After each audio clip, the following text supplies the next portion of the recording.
Já releu o texto? Com certeza descobriu muita coisa.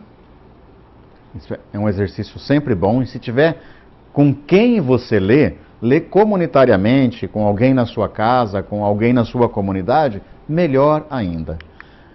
Duas considerações ou dois pequenos blocos de conversa. Primeiro, o texto fala do diálogo entre duas pessoas que são de gênero diferente, um homem e uma mulher, de culturas diferentes.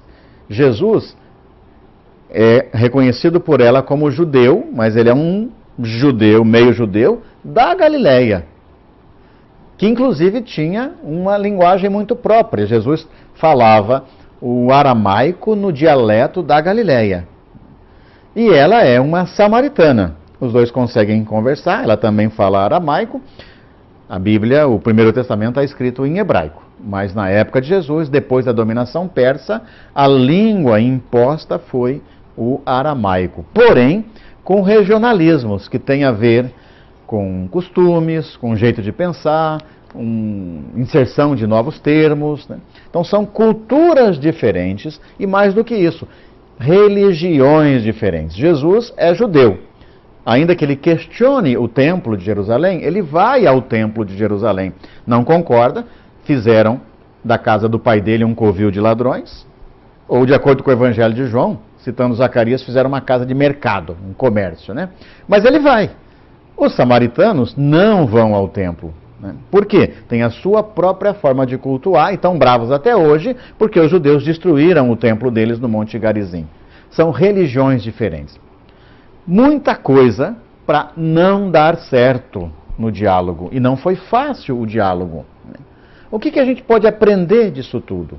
No momento em que o mundo tem dificuldade de dialogar, no momento em que no Brasil cresce o fundamentalismo religioso, no momento em que evangélicos, evangélicas atacam casas, terreiros de pessoas que participam de religiões de matriz africana, chegando ao ponto de apedrejar crianças, né?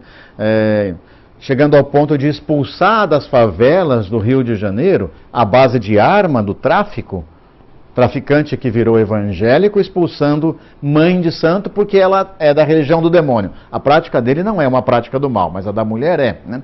Ao ponto de, na bancada evangélica e católica no Congresso, cada um querer defender desvio de dinheiro para a sua igreja, aí não é corrupção, isso é em nome do Evangelho. Né?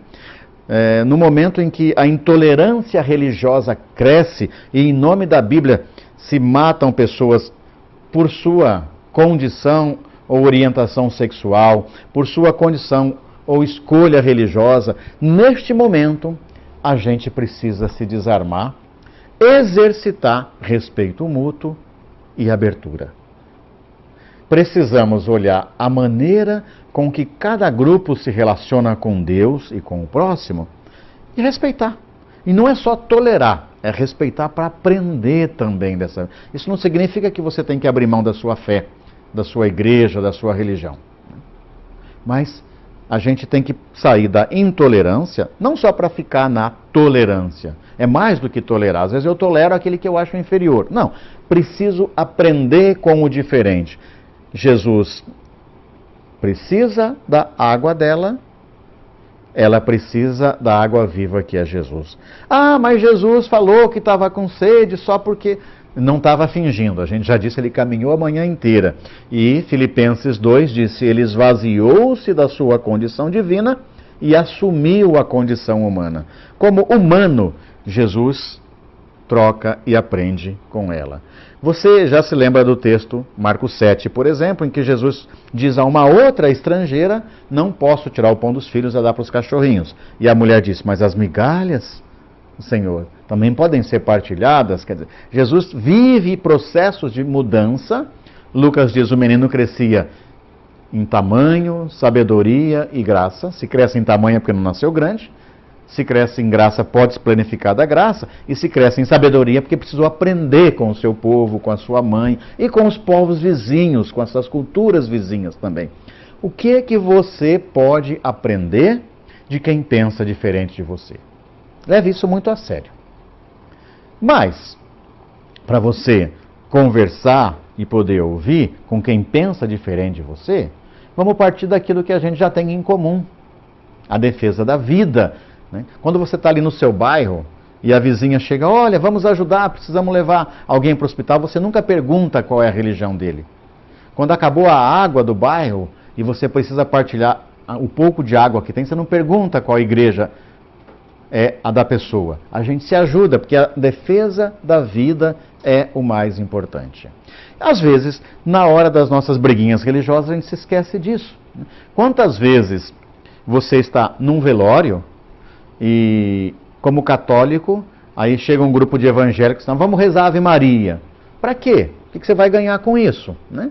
Respeite na sua fé a sua devoção mariana. E se você é evangélico, respeite a devoção de um outro grupo religioso. Agora, mas não temos nada em comum? A oração do Pai Nosso não nos une, por exemplo? Por que não vamos partir daquilo que nos une? Né? Respeitando as diferenças, a gente pode se relacionar. O diálogo é o mais importante.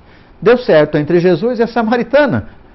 Pode dar certo entre nós também. Ah, ele era filho de Deus. Sim, e era humano, era judeu, era homem de uma cultura patriarcal e machista. Ela era samaritana, viveu preconceitos, sofreu, também tinha resistência.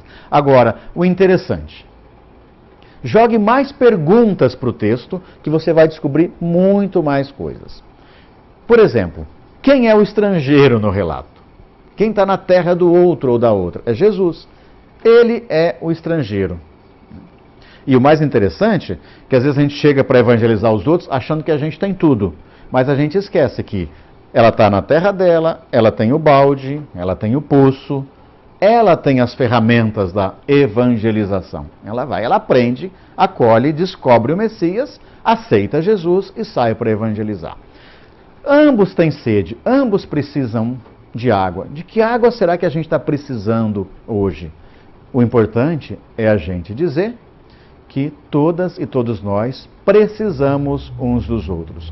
Os cristãos ocidentais se arrogarem ao direito de dizer que não precisam aprender da experiência dos budistas, dos hinduístas, dos muçulmanos, e aí a gente sempre rotula muçulmano como terrorista, aí tem um preconceito, porque ninguém diz quando um cristão solta bomba, né? Ah, um cristão soltou bomba. Mas se é um terrorista, um muçulmano, a gente não fala um terrorista, fala um muçulmano. Né? Mas o que aprender de uma verdadeira religião cristã, de uma verdadeira religião muçulmana, né? Como nós podemos nos ajudar uns aos outros? Pergunte, como o texto pode nos ajudar a superar a intolerância religiosa no Brasil dos dias de hoje? Pense, reflita. Vamos mudar um pouquinho a cada dia. Obrigado.